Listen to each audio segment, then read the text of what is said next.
کیا وہ عملیات جن کو ہم شفا کے لیے پڑھواتے ہیں اور وہ دوائیں جن کو ہم صحت حاصل کرنے کے لیے، شفا حاصل کرنے کے لیے استعمال کرتے ہیں، اللہ کو پتہ ہے کہ ایک بندہ اسی وظیفہ کو پڑھے گا اس کو فائدہ ہو جائے گا، اور اسی وظیفہ کو دوسرا بندہ پڑھے گا اس کو فائدہ نہیں ہوگا۔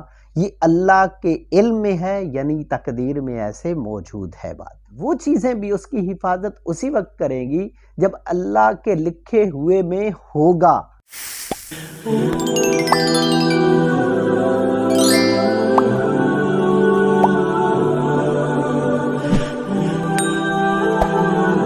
بسم اللہ الرحمن الرحیم۔ السلام علیکم ورحمۃ اللہ وبرکاتہ۔ اسلامک ٹپس چینل پر نبی پاک صلی اللہ علیہ وآلہ وسلم کے فرمان کی روشنی میں سمجھیں گے کہ کوئی وظیفہ پڑھ کر یا کوئی میڈیسن استعمال کر کے جو ہم شفا حاصل کرتے ہیں، تقدیر کے لکھے کو بدل سکتے ہیں۔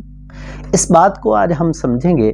آج کی ویڈیو سے آپ کو کچھ بھی سیکھنے کو ملے تو ویڈیو کو لائک کرنا مت بھولیے گا۔ آپ کا یہ تعاون ہمارے لیے بہت مفید ثابت ہوتا ہے۔ اگر آپ چاہتے ہیں کہ نبی پاک صلی اللہ علیہ وآلہ وسلم کی پیاری پیاری زندگی بدلنے والی سنہری باتیں روزانہ شام 7:15 پر آپ کو سننے کو ملیں تو اس چینل کو سبسکرائب ضرور کر لیجئے گا۔ یہ آپ کی ہمارے ساتھ محبت کی نشانی ہوگی۔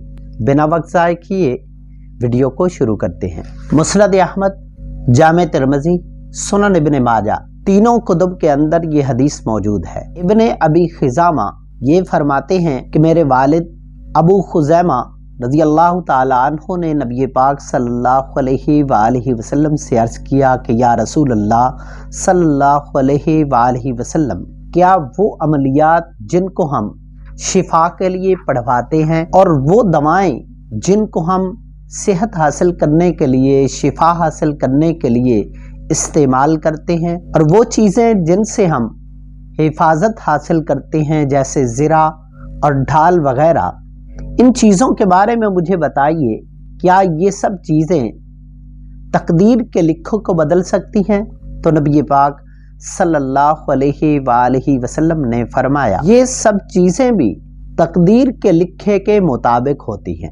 آئیے اس حدیث کو آسان انداز میں سمجھتے ہیں کہ جیسے ایک بیماری تقدیر میں لکھی ہوئی ہوتی ہے، اسی طرح اس کا علاج بھی، کہ اس کا علاج یا تو کسی وظیفہ کے ذریعے، کسی دم پھونک کے ذریعے ہوگا، یا کسی میڈیسن دوائی کے ذریعے ہوگا۔ یہ تقدیر میں لکھا ہوتا ہے کہ یہ بندہ یہ کام کرے گا اور اس کو یہ صحت مل جائے گی۔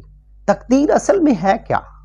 اس پر میں ایک کلپ ریکارڈ کروا چکا ہوں کہ تقدیر کیا چیز ہے۔ اس کا لنک میں ڈسکرپشن میں دے دوں گا، اس کو مزید وضاحت کے ساتھ آپ وہاں سے سمجھ سکتے ہیں۔ یہاں مختصر طور پہ عرض کرتا ہوں کہ تقدیر اصل میں اللہ کے ازلی علم کا نام ہے، کہ اللہ کے علم میں ہے کہ یہ بندہ، اس کو یہ بیماری لگے گی، یہ ایسے اس کا علاج کرے گا اور اس کو صحت مل جائے گی یا اس کو صحت نہیں ملے گی۔ اللہ کے علم میں ہے کہ یہ اس بندے کو اس بندی کو یہ بیماری لگے گی اور یہ اس طرح کے کام کرے گا۔ یہ اللہ کے علم میں ہے۔ اللہ مجبور کسی کو نہیں کرتے، لیکن اس نے یہ کرنا ہے۔ اللہ کو اصل سے پتہ ہے کہ اس نے ایسے کرنا ہے۔ اللہ کو پتہ ہے کہ ایک بندہ اسی وظیفہ کو پڑھے گا اس کو فائدہ ہو جائے گا، اور اسی وظیفہ کو دوسرا بندہ پڑھے گا اس کو فائدہ نہیں ہوگا۔ یہ اللہ کے علم میں ہے، یعنی تقدیر میں ایسے موجود ہے بات۔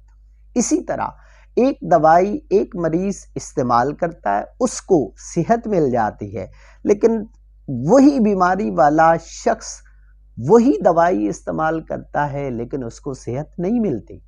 یہ ہم روز مشاہدہ کرتے ہیں۔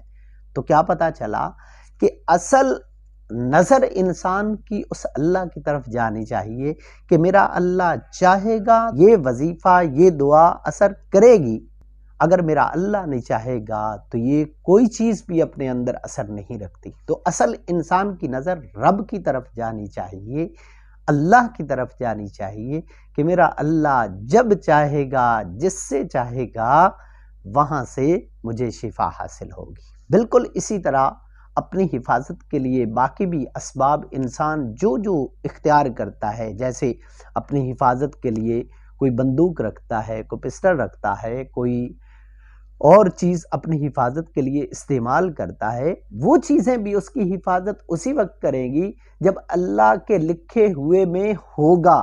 اگر اللہ کے علم میں ہے کہ یہ باوجود اس کے کہ اس نے گارڈ بھی رکھے ہوئے ہیں، اس نے سارے ہتھیار بھی رکھے ہوئے ہیں، لیکن اللہ کے لکھے ہوئے میں ہے کہ یہ سارے اسباب ہوتے ہوئے بھی یہ ہلاک ہو جائے گا یا اس کا یہ نقصان ہو جائے گا، تو وہ تقدیر کا لکھا ہے، یعنی اللہ کے علم میں ہے کہ یہ بندہ یہ اختیار کرے گا، پھر بھی اس کا نقصان ہو جائے گا۔ تو انسان کے اوپر یہ لازم ہے کہ وہ ان اسباب کو اختیار کرے جو اس کے اس وقت معاشرے میں رواج پذیر ہیں، لیکن اس کی نظر ان اسباب پہ نہ رہے، اللہ کی طرف رہے۔ میرے اللہ کی مشیت و ارادے میں ہوگا تو مجھے یہ چیز حفاظت دے گی، مجھے یہ چیز شفا دے گی۔ اگر اللہ نہیں چاہیں گے، اللہ کی مشیت و ارادے میں نہیں ہوگا تو مجھے یہ چیز فائدہ نہیں پہنچا سکتے۔ امید ہے آج کی ویڈیو سے آپ کو کچھ نہ کچھ سیکھنے کو ملا ہوگا۔ اپنی نمازوں کا خیال رکھیے گا، اپنی دنیا بنانے کے ساتھ ساتھ آخرت کی فکر ضرور کیجیے گا۔ السلام علیکم ورحمۃ اللہ۔